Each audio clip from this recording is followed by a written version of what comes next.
हमें यहाँ पर एंट्रेंस से पहले डराया गया। जनाब आप बच्चे के साथ इस जगह पे जा रहे हैं, श्री का कोई मंदिर है राम श्री का, और वहाँ पर हिंदू जो हैं बड़े जालिम हैं, मार देते हैं। मेरी तो समझ से ये बात है कि ये हम लोगों ने क्या कसम खाई है कि हमने अपने इस मुल्क को चाहत के लिए यहाँ के लोगों को कोई अच्छी तफरीह नहीं देनी। पाकिस्तानियों ये देखो, ये एक जुनूनी पागल लड़की है, तुम लोगों का गन देखो कहाँ कहाँ से उठा रही है। ये इमेजिन, ये देखो पाकिस्तानी कहाँ पर आके तुम लोग गन डालते हो, और वो देखो पता नहीं 5 पाव का दिमाग हमारा जो है कहाँ पर है। टीचर कहते हैं मेरा काम है एकेडमिक्स के रट्टे लगाना, माँ बाप कहते हैं मेरा काम है खिलाना पिलाना, मौलवी कहते हैं जी मेरा काम है अकीदा और नमाजें ठीक करना और हाथ कहाँ बांधने, तो ये फिर कौन से खाए।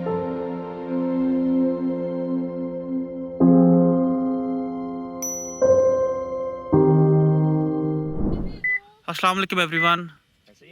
अगर आप लोग 1000 रुपये के अंदर अमेरिका आना चाहते हैं और अमेरिका के जो वो खूबसूरत तरीन पहाड़ियाँ जिन्हें क्या बोला जाता है जी, ग्रैंड कैनियन, उससे भी ज्यादा खूबसूरत कोई चीज देखना चाहते हैं तो कराची से 1000 रुपये के पेट्रोल के ऊपर आप अपनी गाड़ी में, ये हंगून नेशनल पार्क है जी बलूचिस्तान के अंदर, जहाँ पर आप आ सकते हो।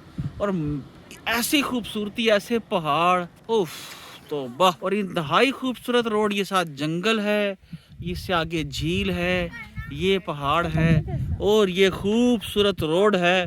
तो अगर कमी है तो किसकी कमी है जी? जनाब आप लोगों की कमी है। इस मौसम के अंदर दिसंबर जनवरी फरवरी के अंदर बजाय आप मरी के अंदर जाओ, मैं समझता हूँ कि पूरे पाकिस्तान को बलूचिस्तान की सियाहत पे आना चाहिए ताकि दिल मिले, यहाँ पर आओ, सैर व सियाहत करो, पैसे खर्चो, यहाँ की इकॉनमी जो है, यहाँ के लोग जो हैं उनकी भी तरक्की हो, यहाँ का इलाका सैर व सियाहत में तरक्की करे। ये जी हम श्री राम का मंदिर है, काली माता का, वो काली माता बनी भी हुई है, वो देखिए वो काली माता है। तो ये हंगू नेशनल पार्क है, उसके बिल्कुल सेंटर में बहुत खूबसूरत हिंदुओं की एक छोटी सी कम्युनिटी है, उनके हॉस्टल्स बने हुए हैं, सुना है पूरी दुनिया से यहाँ आते हैं और वो यहाँ रहते हैं। तो आप ये देखें उन्होंने दरख्तों के ऊपर भी पत्ते लगाए हुए हैं, ये देखें ये इनकी कोई तरीका है ना, यहाँ पे ये पूरी दुनिया के अंदर बांधते हैं वो। तो ये देखिए कितनी फैमिलीज और कितने बच्चे यहाँ आ रहे हैं, तो ये बड़ा ज़बरदस्त जगह। और ये अभी छोटा मंदिर है, बड़ा मंदिर आगे है। दुनिया के अंदर अगर आपने ऐसी कोई कौम देखनी हो जिसने अपने रिसोर्सेज का बिल्कुल इस्तेमाल ना करने की कसम खाई हो, तो वो अल्हम्दुलिल्लाह उनकी शक्लें मेरी और ऐसी मिलती जुलती होंगी। ये जो जगह आप देख रहे हो, मेरे इतनी खूबसूरत जगह, और ये देखिए ये जो एग्जैक्टली वैसी पहाड़ियाँ हैं।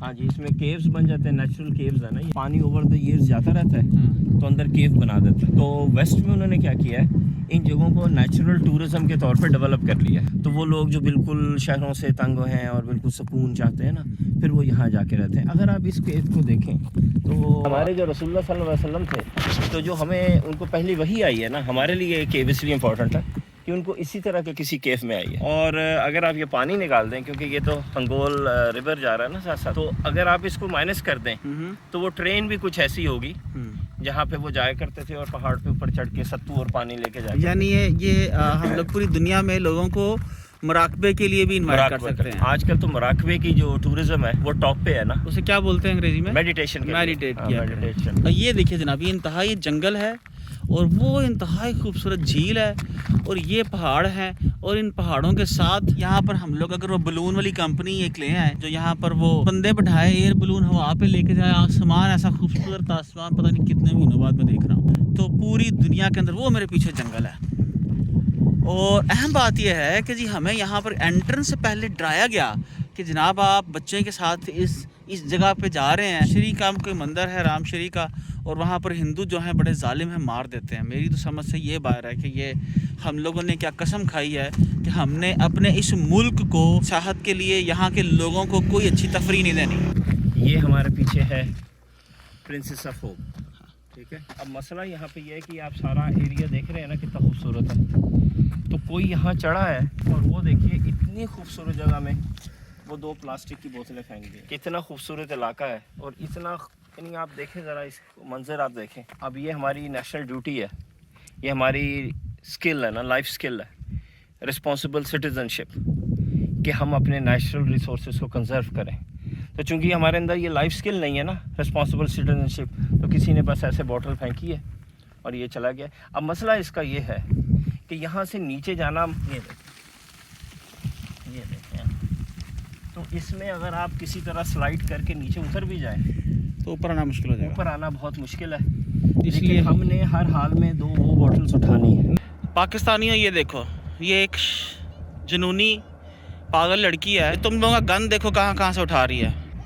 ये इमेजिन, ये देखो पाकिस्तानी कहाँ पर आके तुम लोग गन डालते हो, और वो देखो पता नहीं 5 पाव का दिमाग हमारा जो है कहाँ पर है। वो कि मैं इतना खतरा लेने के हक में नहीं हूँ, लेकिन ये रायद अफजल साहब, इसके पीछे क्या साइंस है जो आपने ये हरकत करवाई? वैसे यार हमारा इतना खूबसूरत मुल्क है और उसकी इतनी खूबसूरत जगह है कि फॉरेनर्स आएँ, को देखें और इसको देख के हमारे बारे में क्या इंप्रेशन पड़े। तो as a Pakistani, as a nationalist जिसको अपने मुल्क से प्यार है, मैं नहीं चाहता कि इतना खूबसूरत इलाका, जिस तरह का इलाका पूरी दुनिया में नहीं हमने देखा ना।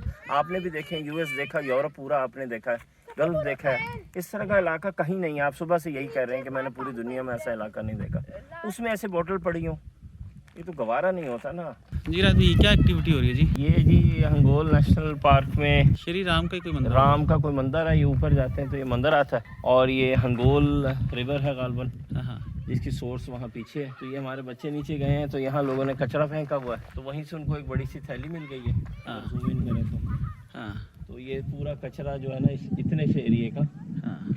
तो यहाँ से जो ट्रैवल करके वहाँ तक पहुँचा, ट्रैवल तक करके पहुंचा या लोगों ने फेंका ये सारा का सारा? यहाँ से फेंके ना, हाँ। तो वो बस हवा के जोर पे फिर वहाँ तक पहुँच गया, तो वो जमा करके हम ला रहे हैं जी। तो ये जो बच्चे हैं, ये इनको ये कैसे अकल आई कि ये वहाँ से कचरा इकट्ठा करके लेके आ रहे हैं, और कुछ बच्चे जो यहाँ से गुजरते हुए बाहर फेंकते जा रहे हैं? ये तो जाहिर है माँ बाप और टीचर्स, 2 सोर्सेज है ना, और मौलवी, माँ बाप, मौलवी और उस्ताद जो है, 3 सोर्सेज हैं। हाँ। तो कोई 1 या 2 उसमें से एजुकेट करेंगे ना तो आपको। एजुकेशन हम लोग ले तो रहे हैं सारे, डिग्री मास्टर। तो हाँ, तो उस एजुकेशन में PhD, सिविक्स डॉक्टर्स। ये नहीं सिखाई जा रही ना, इंसान बनना नहीं सिखाया जा रहा, उसमें सिर्फ रट्टे लग रहे हैं। तो ये बेसिक ये चीज़ कि भाई वहाँ से आपने उठा के लाना है कचरा, ये सेंस नहीं दे रहे, तो पेरेंट्स भी नहीं दे रहे, तो मौलवी साहब भी नहीं दे रहे। लेकिन ये जो आप बात कह रहे हैं, टीचर कहते हैं मेरा काम है एकेडमिक्स के रट्टे लगाना, माँ बाप कहते हैं मेरा काम है खिलाना पिलाना, मौलवी कहता है जी मेरा काम है अकीदा और नमाजें ठीक करना और हाथ कहाँ बांधने हैं। तो ये फिर कौन सिखाए? आपने तो नहीं बताया था कि बच्चों जाके कचरा उठा के लाओ, तो ये उनको कैसे ख्याल आया? ये तो बचपन से हमने उनको ये अवेयरनेस दी है ना पेरेंट्स ने, क्योंकि ये बच्चे तो स्कूल नहीं गए, तो इनको तो जो भी इस तरह की इंस्ट्रक्शंस मिली हैं वो पेरेंट्स से मिली हैं, उसी से इनको भी सेंस बिल्ड हुआ। वाह जी वाह बेटा। अच्छा राय भाई, मुझे ये बताइए कि इसको कैसे फिक्स किया जा सकता है? फिक्स का सोल्यूशन भी तो बताया ना। देखिए ना, ये जो उस्मान भाई मैंने आपको 3 सोर्सेज बताई हैं ना, तो किसी एक को कोई लॉटरी निकालनी पड़ेगी ना, कोई फाल निकालनी पड़ेगी, कोई पर्ची उठानी पड़ेगी कि ये मौलवी साहब का काम है, ये टीचर का काम है, ये माँ बाप का काम है। इन तीनों से बात करो, वो कहते हैं दैट्स नॉट माय जॉब। मौलवी साहब कहता है यार कचरा उठाना ये मेरी जॉब कब से हो गई, मैं तो यहाँ आया हूँ आप लोगों को 6 कलमे सिखाने के लिए, जन्नत में लेके जाना, जन्नत में जाने। टीचर कहती है ये मेरा कब से काम हो गया, मेरे पास तो सिलेबस ही इतना सारा है, एग्जाम मैंने लेने होते हैं, कॉपियाँ मैंने चेक करनी होती है, मेरे पास तो टाइम नहीं सर को जाने का। आप कहते हैं बच्चों को ये अवेयरनेस दें। माँ बाप कहते हैं जी हमने तो स्कूल में डाल दिया, मौलवी साहब को डाल दिया, इसके अलावा मैं क्या करें। माँ कहती है मेरे पास तो खाने पिलाने के अलावा ही कोई फुर्सत नहीं, सारा दिन मैं किचन में खड़ी रहती हूँ, फिर इनकी दवाइयाँ, फिर इनके कपड़े, मेरे पास तो टाइम नहीं। तो तीनों में से कोई फैसला करे ना, किसने करना। ये जो चीज़ है ना, ये सिंबॉलिक है, ये ऐसे ही हमारी इतनी खूबसूरत, ये ज़रा देखिए इस माहौल में ये चीज़ जमा होती रहेगी, कोई मुस्तकबिल नहीं। ये जिसमें आप कचरा लेके आई हैं, ये आपको कहाँ से मिली है चादर? दुपट्टा है भाई तूने अपना दुपट्टा कचरा उठाने के लिए लगा दिया, क्यों लगाया बेटा जी?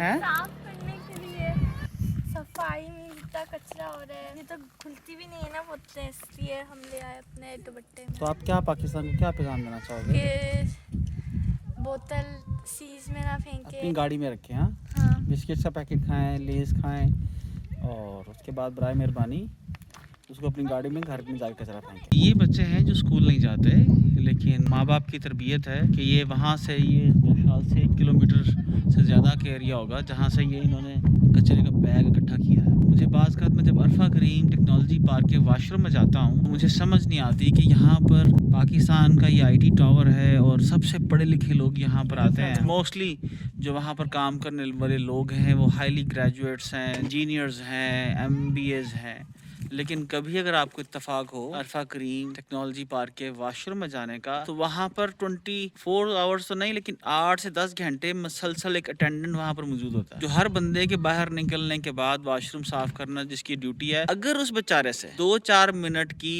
क्या हो जाए, भूल हो जाए, देरी हो जाए, तो उसके बाद वो वॉशरूम इस्तेमाल करने के काबिल नहीं रहता जी। तो बस जनाब इसी पैगाम के साथ पसमानदगी जिंदाबाद। पसमानदगी जिंदाबाद जनाब, इसी नारे के साथ।